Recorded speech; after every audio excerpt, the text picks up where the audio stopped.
बन जाएगा मकान, बढ़ेगी प्रॉपर्टी, कारोबार में होगी बरकत, नौकरी में मिलेगी तरक्की, जब कृपा बरसाएंगी माँ कालरात्रि। पंडित सुरेश पांडे जी के साथ देखिए कृपा बरसाने वाली माँ कालरात्रि की पूजा विधि और उपाय।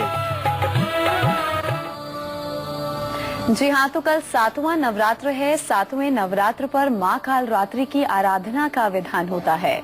तो ऐसे में सबसे पहले आपको पंडित जी ये बताएंगे कि माँ कालरात्रि की महिमा के बारे में, उनकी पूजा खास क्यों है, इस बारे में। जी पंडित जी। जयंती मंगला काली भद्रकाली कपालिनी दुर्गा क्षमा शिवा धात्री स्वाहा स्वधा नमोस्तुते। खड्गं चक्र गदेषु चाप परिहं शूलं भूषण्डे शिर शंखं संदधतिं करस्त्रिनयनां सर्वांगभूषावृतां नीला समद्युतहास्य पाददशकां सेवै महाकालिकां यामस्तौ सपिते हरौ कमलजौ हंतुं मधुम कैटभम्। नवरात्र के 7वें दिन नवमम कालरात्रि तु महागौरी चाष्टमम। नवरात्र के 7वें दिन आदिशक्ति जगत जननी माँ कालरात्रि की पूजा अर्चना का शास्त्र सम्मत विधान है।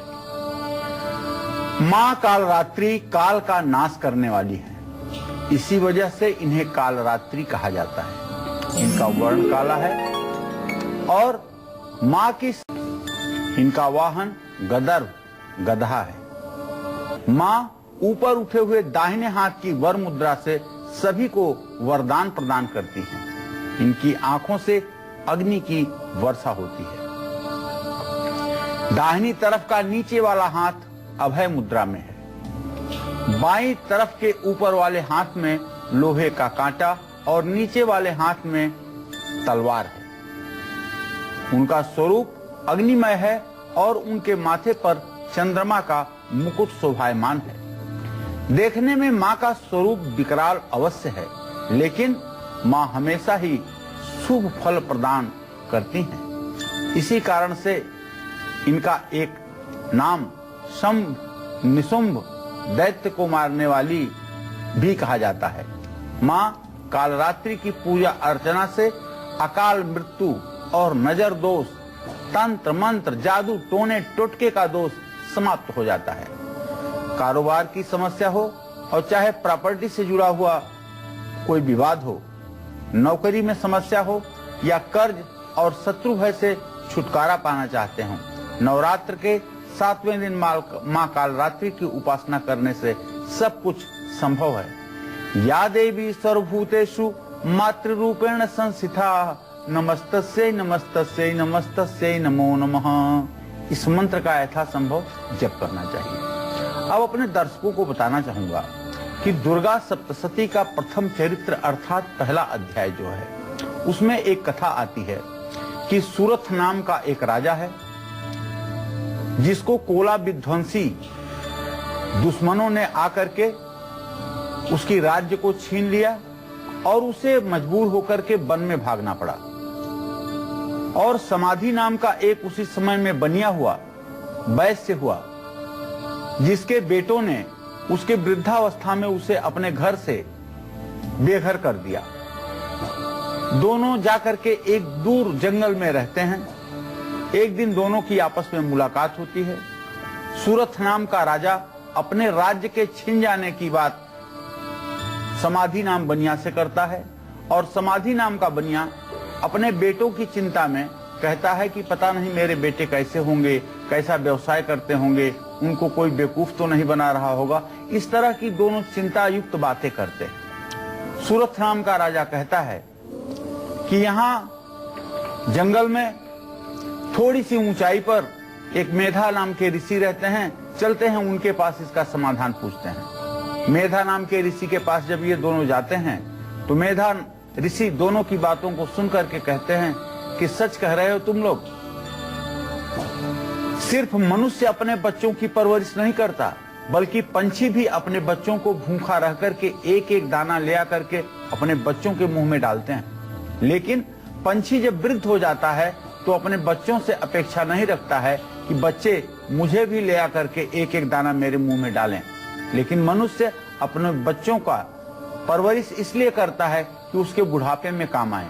यही है मनुष्य के दुख का कारण। तो ये माता योग माया ने सबको भ्रमित कर रखा है, और जिसके कारण माया मोह में पड़ करके समस्त मनुष्य इस प्रकार से परेशान हो रहे हैं। तो योग माया के बारे में जब पूछा गया कि योग माया कौन है, तो मेधा ऋषि ने बताया कि विश्वेश्वरी जगद्धात्री स्थित संहार कारिणी निद्राम भगवती विष्णु रतुलाम तेज प्रभु, जो कालरात्रि हैं, जो भगवान श्री हरि विष्णु को भी अपने योग निद्रा में समाहित कर लेती हैं, वही योग माया हैं। और उन्होंने ही पूरे त्रैलोक्य को अपने माया जाल में फंसा रखा है। तो भगवान श्री हरि विष्णु जब योग निद्रा में गए तो उनके कानों के मैल से दो राक्षस पैदा हो गए, मधु और कैटभ। ब्रह्मा जी जब श्री हरि विष्णु से मिलने गए तो दोनों राक्षस ब्रह्मा को मारने दौड़े। किसी तरह से कालरात्रि की योग निद्रा की कालरात्रि की जब प्रार्थना की ब्रह्मा जी ने, तो योग निद्रा ने भगवान विष्णु को छोड़ दिया, और भगवान विष्णु ने उठ करके देखा तो ये संग्राम हो रहा था।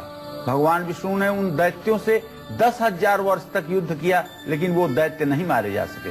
अंत में भगवान विष्णु ने अपने माया से उनको मोहित किया, और उन दैत्यों ने भगवान विष्णु को वरदान मांगने के लिए कहा। भगवान विष्णु ने उन लोगों से कहा कि तुम दोनों मेरे हाथ से मारे जाओ। उन लोगों ने तथास्तु कहा, लेकिन कहा कि मैं ऐसे जगह मारा जाऊं जहां न नभ हो, न थल हो, न जल हो। तो भगवान विष्णु ने अपने जांघों पर दोनों के सर को रख करके और समुद्र के ऊपर आसीन होकर के दोनों का वध किए। तो ये माता कालरात्रि योग निद्रा वही है जो भगवान ब्रह्मदेव के भी प्राणों के संकट को बचाती हैं। तो ये माँ कालरात्रि हर समय से देवताओं के कार्य में सदैव तत्पर रही हैं, और मनुष्य जो इनका अनुगमन और अनुसरण करते हैं वो सुखी हो जाते हैं, इसमें कोई दो राय नहीं है। जी हाँ, तो 7वें नवरात्र पर माँ कालरात्रि की पूजा अर्चना की जाती है। तो ऐसे में माँ कालरात्रि की महिमा के बारे में आपको पंडित जी ने विस्तार से समझाया। अब हम चर्चा को आगे बढ़ाएंगे। तो माँ कालरात्रि की पूजा करने से कई परेशानियां भी आपकी दूर हो जाती हैं, लेकिन नवरात्र के 7वें दिन माँ कालरात्रि की पूजा किस तरह से आपको करनी चाहिए, उनको क्या भोग लगाना चाहिए ताकि आपकी तमाम परेशानियां दूर हो और आपकी हर मनोकामना भी पूरी हो, पंडित जी आपको बताएंगे। जी पंडित जी। माँ कालरात्रि की पूजा सुबह ब्रह्म मुहूर्त में 4 बजे से 6 बजे के बीच में, या सुबह 11:30 से 12:30 के बीच में, या फिर रात 10 बजे से 12 बजे के बीच में करनी चाहिए। सबसे शुभ माना जाता है। माँ कालरात्रि को गुड़ का भोग लगाना चाहिए, इससे दरिद्रता का नाश होता है।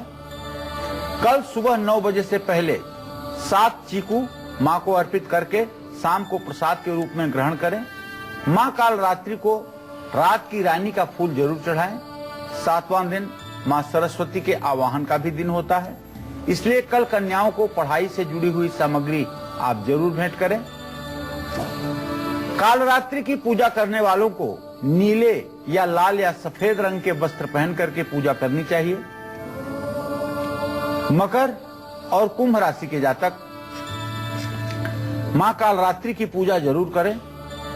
पुष्य, अनुराधा, उत्तरा भाद्रपद नक्षत्र में जन्मे लोगों को मां कालरात्रि की पूजा अवश्य करनी चाहिए। इनको भी मां कालरात्रि की पूजा करने से मनचाहा वरदान प्राप्त होता है। तो नवरात्र के 7वें दिन माँ कालरात्रि की उपासना करने के साथ साथ हमें कौन कौन से उपाय भी जरूर करने चाहिए जो कि हमारे लिए फायदेमंद साबित हो, और वो खास उपाय करके हमारी हर मनोकामना भी पूरी हो और हमारी हर परेशानियों का अंत हो। इन सब के बारे में भी आपको पंडित जी बताएंगे, लेकिन एक छोटे से ब्रेक के बाद आप देखते रहिए हमारी खास पेशकश कृपा बरसाएंगी माँ कालरात्रि। के बाद आप सभी का बहुत स्वागत है। आप देख रहे हैं हमारी खास पेशकश कृपा बरसाएंगी माँ कालरात्रि।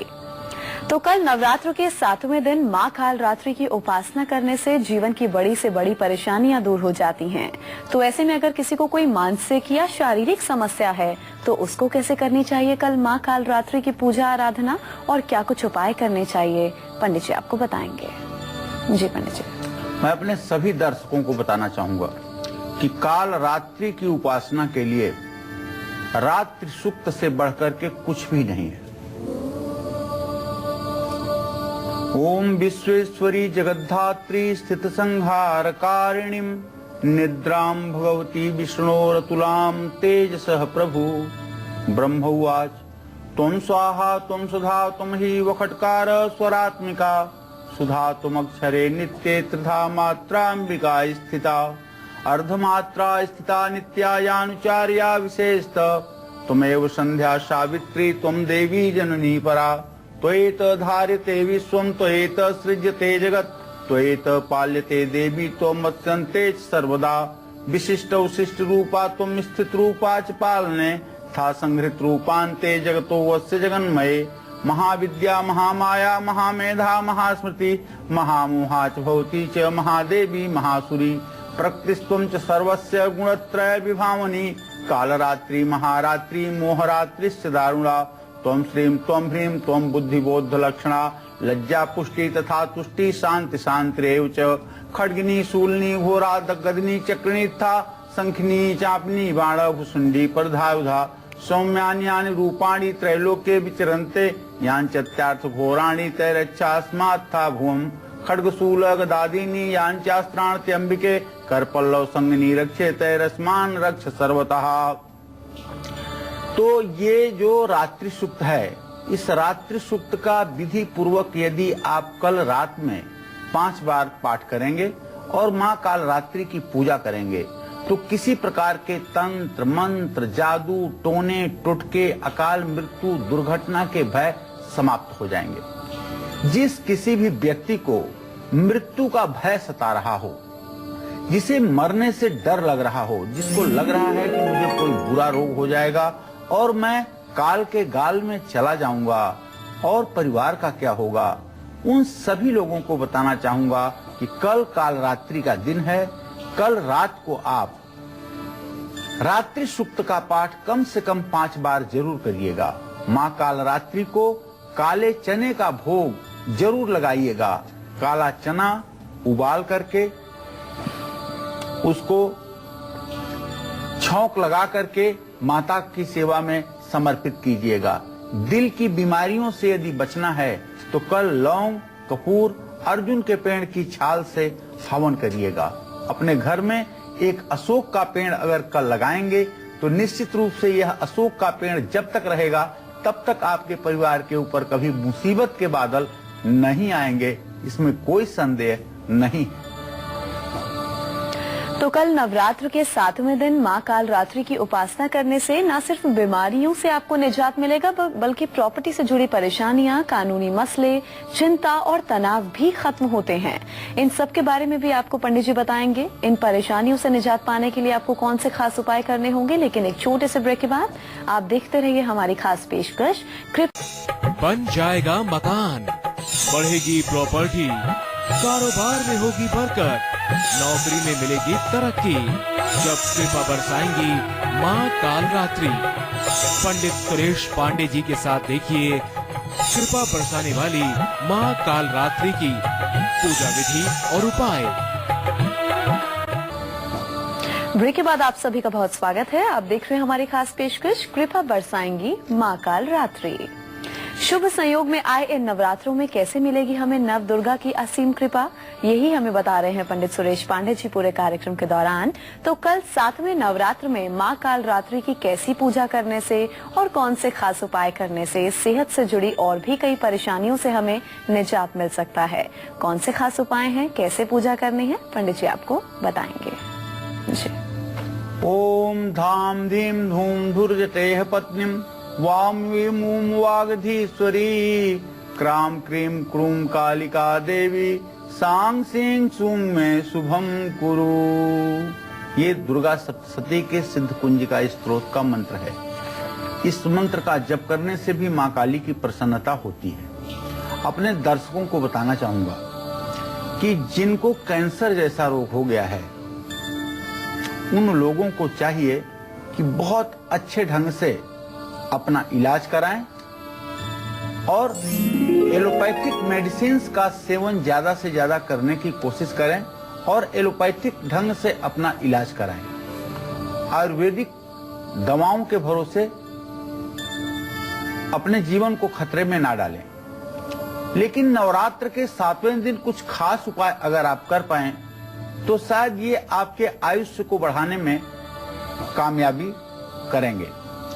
जैसे नवरात्र के 7वें दिन कुछ खास उपाय अगर आप कर रहे हैं तो उनके परिवार का कोई भी सदस्य जो उपाय करना चाहते हैं या जो बीमार हैं उनके परिवार का कोई एक सदस्य उनके नाम से अगर ये उपाय करें तो उनके सेहत पर इसका सकारात्मक प्रभाव पड़ेगा।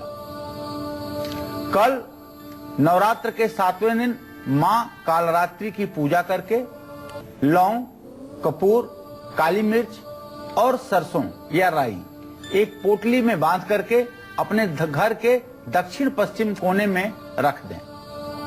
अब इसी जगह एक बात और बताना बड़ा जरूरी है। जिन लोगों को cancer, kidney, blood pressure, heart या न्यूरो की प्रॉब्लम है, ब्रेन हेमरेज की प्रॉब्लम है, उन सभी लोगों को बताना चाहूंगा कि कल का दिन तो उपाय करने के लिए श्रेष्ठ ही है, लेकिन इसी महीने में 27 तारीख को एक ऐसा मुहूर्त है अमृत सिद्ध योग का। अश्विनी नक्षत्र और मंगलवार का संयोग ऐसा संयोग बन रहा है जिसमें अगर आप देवी अथर्व शीर्ष का 432 पाठ किसी सिद्ध पीठ में, सिद्ध पीठ का मतलब विंध्याचल में विंध्यवासिनी मंदिर में, कोल्हापुर में महालक्ष्मी मंदिर में, वैष्णो देवी में माता वैष्णो के मंदिर में, कालिंजर में, कलकत्ता में कामाख्या मंदिर में, चिंतपूर्णी में, ज्वाला देवी में अगर आप 432 पाठ दुर्गा सप्तशती के दिव्य अथर्व शीर्ष का उस व्यक्ति के नाम से पाठ करवाएं और नवाड़ मंत्र से हवन करवाएं तो मुझे पूरा विश्वास है कि ऐसे आदमी का अल्प प्राप्त हो जाता है और निश्चित रूप से दीर्घायुष्य की प्राप्ति होती है। 27 अक्टूबर को यह मुहूर्त सुबह से ही शुरू होगा और दिन भर रहेगा। इस मुहूर्त का कुछ लोगों को लाभ जरूर उठाना चाहिए, यह आपके जानकारी हेतु मैंने बता दिया। अब इसी तरह से अगर किसी को रक्तचाप, ब्लड प्रेशर की समस्या है तो उन लोगों को कल रात में 18 लौंग और 3 कपूर के टुकड़े अश्वगंधा के साथ मिला करके और आम की प्रज्वलित लकड़ियों पर ओम क्रीं कालिकाय स्वाहा कहते हुए हवन करना चाहिए 108 आहुति। इसी तरह से अगर डायबिटीज की बीमारी है जिन लोगों को, उन्हें पूरा परहेज करना चाहिए और समय समय पर अपनी शुगर को नापते रहना चाहिए और उसके प्रति कभी लापरवाह नहीं होना चाहिए। कल नवरात्र का 7वां दिन कालरात्रि का दिन है। एक छोटा सा उपाय डायबिटीज के लिए आप कर सकते हैं। 4 गोमती चक्र लेकर के उसे चांदी के तार में बांध करके और अपने पलंग के चारों पायों में एक एक गोमती चक्र अगर आप बांध दें तो डायबिटीज आपका ठीक तो नहीं होगा, लेकिन बहुत तेजी से डायबिटीज आपका ऊपर नहीं जाएगा। और अगर आप गोलियां खाते हैं तो आपको इंसुलिन पे नहीं जाना होगा और अगर इंसुलिन पर हैं तो आपको राहत मिलेगी। तो निश्चित रूप से ये उपाय आपके जीवन को सकारात्मक रुख देगा, इसमें कोई संदेह नहीं है। चलिए अब हम आगे बढ़ेंगे और बात करेंगे उन लोगों की जिन्हें ज्यादा तनाव रहता है, जिनको प्रॉपर्टी से जुड़ी कोई भी परेशानी है या जो लोग किसी तरह के कानूनी मसले में फंस गए हैं। उनको कल नवरात्र के 7वें दिन मां कालरात्रि की पूजा आराधना कैसे करनी है, किन मंत्रों का जप करना है और माता रानी को क्या कुछ अर्पित करना है, अब पंडित जी आपको इस बारे में बताएंगे। जी पंडित जी। जयंती मंगला काली भद्रकाली कपालिनी दुर्गा क्षमा शिवा धात्री स्वाहा स्वधा नमोस्तुते। जिन लोगों की जिन लोगों को ज्यादा चिंता सताती है और दुश्मन बिना वजह हमेशा परेशान करते हैं, उन सभी लोगों को चाहिए कि नवरात्र के 7वें दिन दुर्गा सप्तशती के पहले अध्याय का पाठ जरूर करें, जिसका अर्थ हमने आपको शुरू में ही बता दिया था। जिन लोगों का बिना वजह किसी दूसरों के साथ हमेशा झगड़ा हो जाता है, प्रॉपर्टी या कामकाज पर विरोधियों ने कब्जा कर रखा है, उनको नवरात्र के 7वें दिन मां कालरात्रि की पूजा अवश्य करनी चाहिए। दुर्गा सप्तशती के दूसरे अध्याय का पाठ करना चाहिए। जो लोग काफी लंबे समय से किसी कानूनी मामले में फंसे हुए हैं, उनको दुर्गा सप्तशती के तीसरे अध्याय का पाठ जरूर करना चाहिए। और जिन लोगों को अपनी आर्थिक स्थिति मजबूत करनी है, मनचाहा जीवन साथी चाहिए, उनको दुर्गा सप्तशती के चौथे अध्याय का पाठ जरूर करना चाहिए। यह उपाय निश्चित रूप से कल के लिए हैं और ये रामबाण की तरह लाभकारी हैं, इसमें कोई संदेह नहीं है।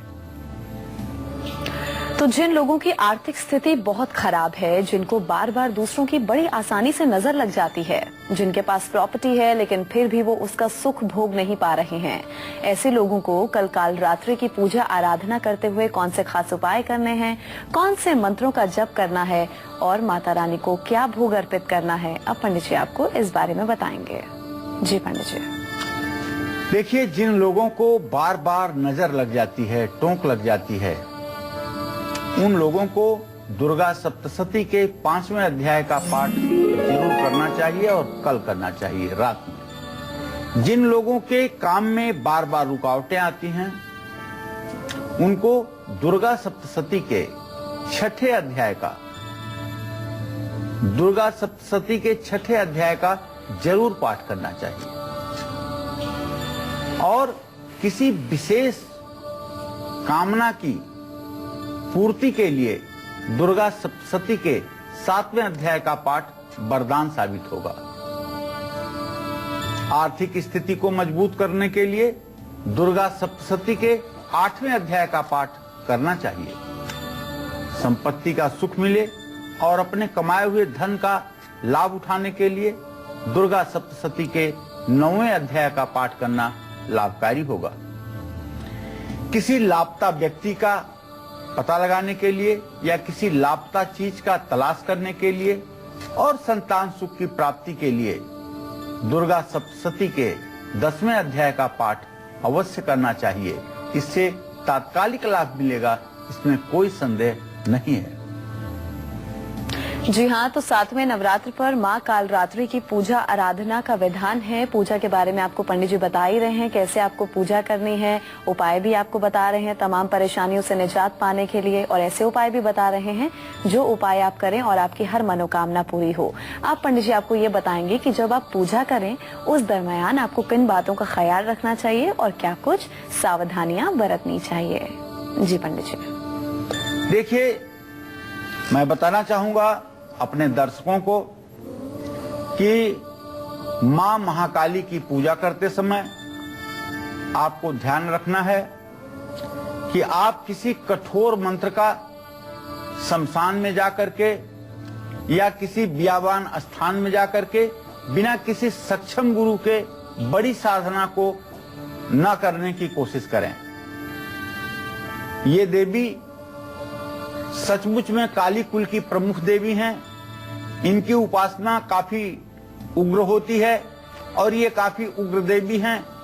किसी योग्य व्यक्ति के मार्गदर्शन में इन देवी की बड़ी उपासना लाभकारी होती है और इनके मंत्रों का ठीक से अगर अनुष्ठान न किया जाए, ठीक से अगर जप न किया जाए तो उसका उल्टा असर भी जीवन पर पड़ता है। इसलिए किसी सक्षम और योग्य गुरु से दीक्षा लेकर के ही काली की उपासना करने का विधान है। लेकिन यदि आप सामान्य रूप से पूजा करते हैं तो इसके लिए किसी दीक्षा की आवश्यकता नहीं है। आप सिर्फ और सिर्फ दुर्गा सप्तशती के पहले अध्याय का मनोयोग से पाठ करके भी आप पूर्ण फल की प्राप्ति कर सकते हैं। हाँ, इतना जरूर आप ध्यान रखिएगा कि माँ कालरात्रि की पूजा रात्रि के समय में करिएगा और रात्रि के समय माँ कालरात्रि की पूजा करिएगा। और कन्याओं का अपमान कदापि आपसे न होना चाहिए, महिलाओं का अपमान आपसे कदापि नहीं होना चाहिए। और हो सके तो आप व्रत रख करके इनकी उपासना करें और बिस्तर पर, ऐसे बिस्तर पर शयन करें जो साफ सुथरा हो, ताकि आपको बुरे स्वप्न ना आए। इन सब सावधानियों को अगर आप ध्यान में रखेंगे तो आपका जीवन सफल होगा। जी हाँ, तो अगर आप लोग भी अपनी पूजा का पूरा फल पाना चाहते हैं तो एटलीस्ट इन चीजों पर गौर जरूर कीजिएगा और इन सावधानियों को जरूर बरतिएगा, इन बातों का ध्यान जरूर रखिएगा।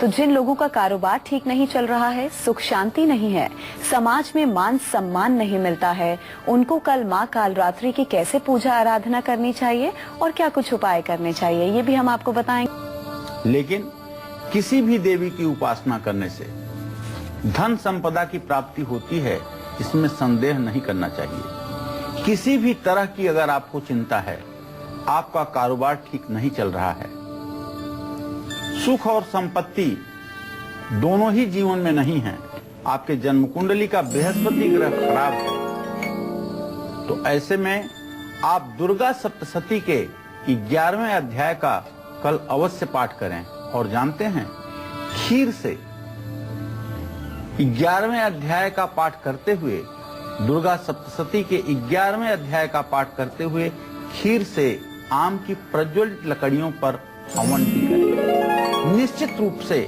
आपकी मनोकामना पूरी होगी। अगर आप बीमारी से परेशान हैं और बेवजह आपके मन में डर बना रहता है, समाज में समुचित मान सम्मान नहीं मिल पा रहा है, तो आपको चाहिए कि दुर्गा सप्तशती के 12वें अध्याय का पाठ करें। जिन लोगों को लगता है कि हमारे ऊपर तंत्र मंत्र जादू टोने टोटके का कोई असर है, उन सभी लोगों को बताना चाहूंगा कि 12वें अध्याय का एक मंत्र है, दुर्वृत्ता नाम शेषाणाम बलहानि करम परम रक्षोद्भूत पिचासा नाम पठना देवनाशनम।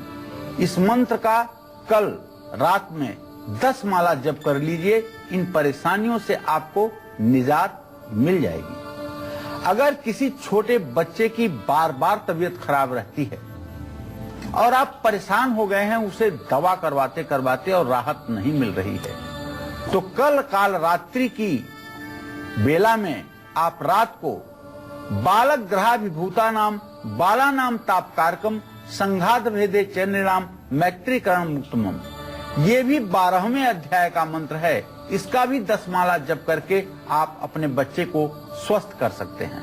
अगर किसी महिला का बार बार गर्भपात हो जाता है या बच्चा पैदा होकर के मर जाता है, तो कल का एक ऐसा दिन है जब उसके लिए आप काली कवच अष्टगंध से लिख करके चमेली के कलम से भोजपत्र पर और उसे चांदी के यंत्र में, चांदी के ताबीज में भर करके उसके दाहिने हाथ पर या गले में धारण करवाएं, तो उसे निश्चित रूप से चिरंजीवी संतान की प्राप्ति होगी। माँ दुर्गा की कृपा पाने के लिए और जीवन में सुख सौभाग्य की प्राप्ति के लिए कल दुर्गा सप्तशती के 13वें अध्याय का पाठ करिएगा।